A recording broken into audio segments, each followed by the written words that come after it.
what's happening? It's your dude, the merciless Reese L. Black. Welcome back to the booth. Today I actually wanted to do something since it's pretty much, New Year's now and everything. I never taken the time to pretty much go over some of the stuff that had an impact, when it comes to the net or when it comes to like me personally. And I never really jumped on a whole lot of these things because I didn't know what to think. And the thing is, if you guys know me, I typically don't really jump on anything, too trendy when it comes to pop culture or when it comes to internet culture, right? Or social culture, I should be able to say. So the thing is, I decided, okay, let me go ahead and take a stab at some of the things that may have impacted us as a society online and also in pop culture, right? There may be some notable mentions I may go over with in the future, but right now, I wanted to go ahead and name 10 things that were very impactful to me personally, and also that was very impactful, today in online and pop culture and media and all that shit. Once you find a skincare regimen that actually works and you stick to it, I'm telling you, you're gonna end up getting the results that you've been looking for.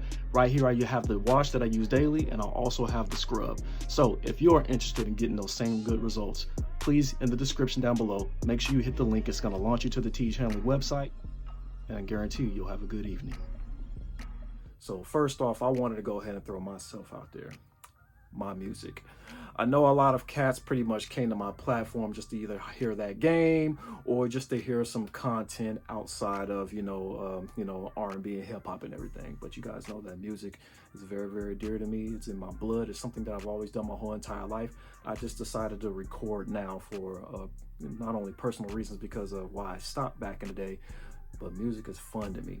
So of course, over the summer of 2022, I ended up dropping my first single, Leo Season, which was really supposed to just be a joke because us Leos, we always get, criticized for either being a little bit too off the hook and, somewhat reactionary. But then we also have a little swag to us as well. And if you end up pissing us off, you either gonna catch hell or we just ain't gonna never talk to your ass again, right? And of course, I decided to go ahead and dedicate my song to to the stereotype, and it was pretty much very satirical. But given the craft of the music and the nature of the video, I decided to keep it going and do even more music and everything. So I pretty much dropped a few songs, after that, and decided to come out with a full album, which is going to come out summer of 2023 and everything. So I hope you guys support it. So if you guys give a damn and want to peep my music, of course, you can look it up. It's out there streaming on every DSP there is and everything. And of course, it's been streaming so good with some of the songs and everything. I actually made some revenue off of Spotify and everything. So why not keep this going? You know what I'm saying? But I want to go ahead and say thanks to those who support my music and everything. I love the feedback that you guys been giving me in the DMs and everything. And if you haven't did that shit, fuck y'all. No, I'm just playing. Feel free to check it out. Feel free to download. Feel free to purchase. Everything is available. But hey, music was a big thing for me and going to continue to do so. It's a side thing, but I take it seriously. This year, the boy done, I guess he had a little something going on the year before, as he explained, and then he had a little something going on this year again. Derek Jackson impacted everybody, it looks like.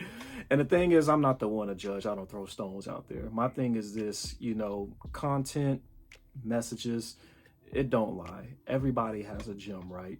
Even if Satan himself had said some of the things that Derek has said, he was right. You know what I mean? And then there were some things that I didn't agree with, of course, but that's what's great about this space. Just a free thought. You can either, take it with a grain of salt, or you can take the shit seriously, But the thing is, everybody's pretty much just talking about how he's a fraud, he's a scam. How you gonna tell dudes that they should be faithful and your ass ain't faithful? Y'all don't know anything personal about that man. We don't know what goes on in that man's house, right?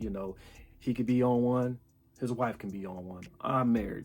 Shit happens in relationships, right? So we don't know the story, and he may not even have to explain shit to y'all. But yes, Derek Jackson has been a T-Rex in the room when it came to these, this pop culture, right? But that was a very impactful moment for the space, wasn't it? And I had to put him on the list, of course. That was sad because that one kind of came out of the blue. And that's what kind of sucks about when it comes to these celebrity couples.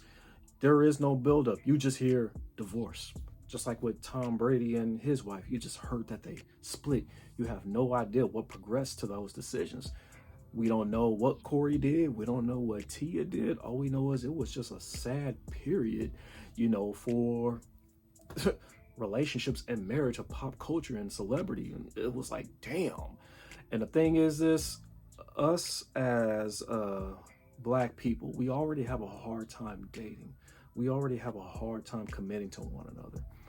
And so when we actually have couples who are together that long, and then we hear that they split regardless of somebody cheated or somebody went broke or somebody, or if they just grew apart. I mean, things happen. That's time. I mean, hopefully they work it out.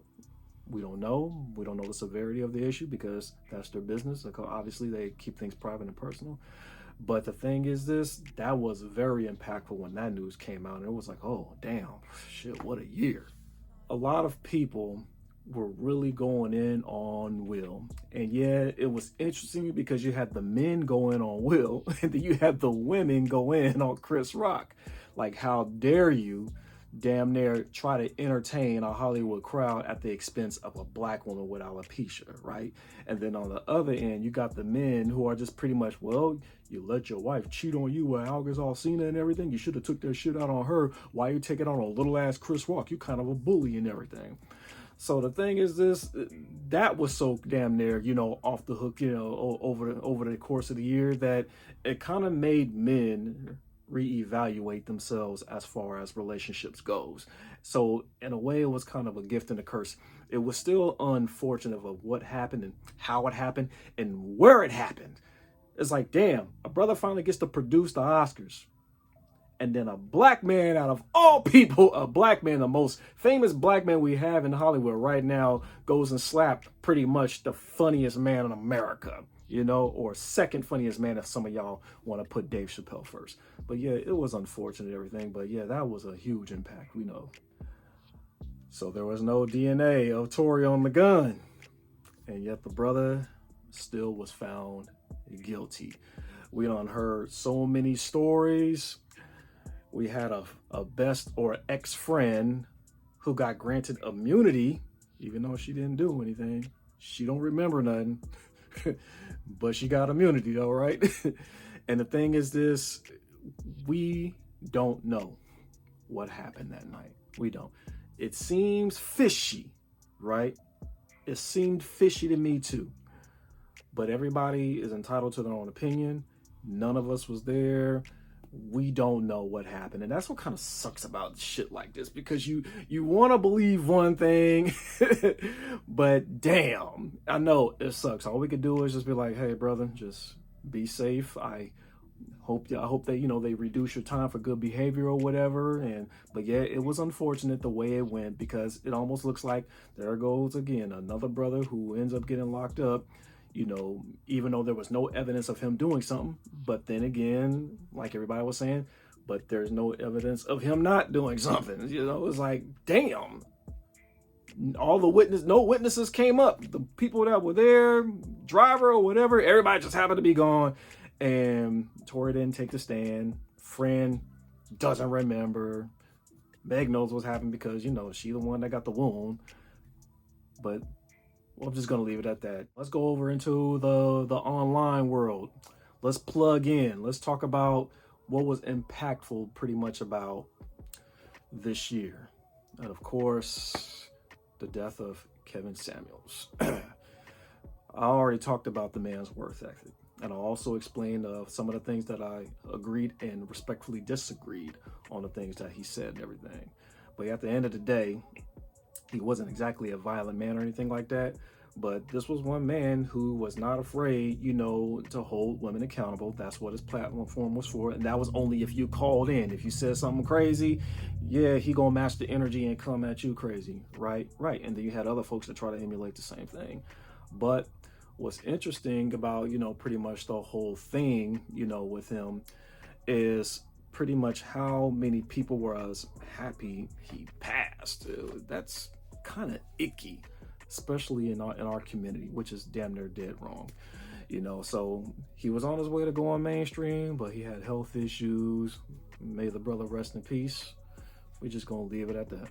The rise of the passport bros.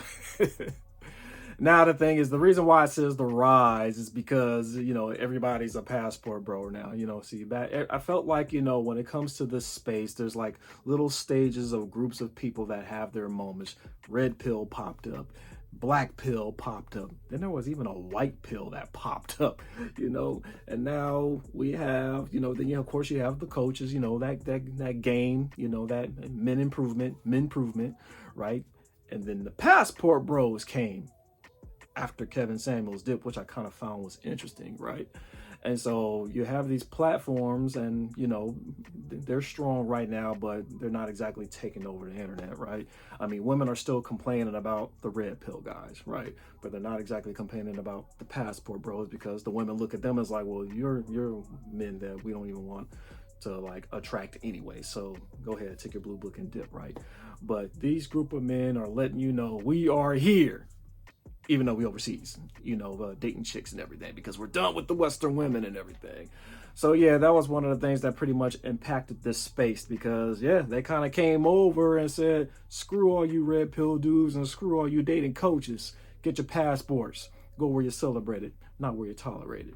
So shout out to the passport bros. Now the thing is this, I really didn't pay much attention, to Andrew Tate. I seen him in the feed here and there, and I decided to listen to him. But the thing is this, he pretty much has, when you're at my age, I'm in my 40s, you kind of heard everything, under the sun. And the thing is, he has spoke the same shit that a lot of other people has already said, right?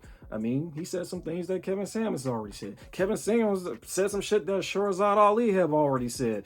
All of this stuff has been said since the damn near 70s. Everybody has always talked about men and women and our nature, right? It just became super duper popular, like up to this point and everything, right?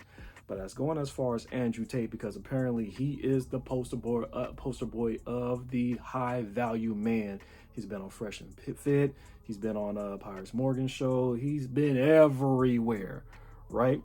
But the thing is, he's been impactful to the space. Like everybody is riding with him and for him and all that other stuff and everything. So he's been one of the biggest impacts, here in the YouTube space, I guess.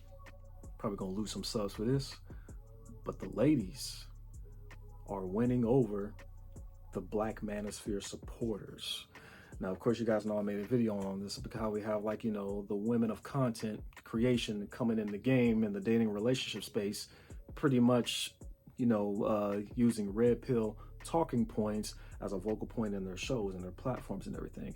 They could be genuine, or they are just very smart and know how to make that buck and everything, right? But the thing is, we don't know if they are really taking advantage of, the men out there that are hurt and broken, and they would like to listen to a woman, a pretty face, speak on the natural role of women, the natural role of men, and holding women accountable on their shows, right? Now, the thing is this, the men in the manosphere and the Black manosphere, they've been doing content for years and have not reached a multitude of bodies as far as subscribers in a short amount of time. They've been in the game 5+ years, decade, whatever. And then these ladies come along who are young, blow up. And the thing is, a lot of other male content creators are like, what the fuck? Like, how these, hey, sometimes men want to look at a pretty face, spit that wisdom. Let them listen to them if they want to. All I'm just saying is they are here, and it doesn't look like they're going anywhere anytime soon, fellas. So competition is fierce, and y'all knew that. I don't even know what to say about this man. This man featured on me and Diggy's show, Carbon Ops Rawcast, and we had a ball. And of course, I listened to his stream and everything, because everything when it comes to social relations of dating and relationships was always philosophical to him, right? And the thing is this, it's interesting because Ron Wills, shout out to Ron Wills, he damn near got ARC to pretty much, push his material as far as literary. I mean, yeah, ARC was gamed up by his brother as far as being convinced to like go strong and write a book about, his Mode 1 approach.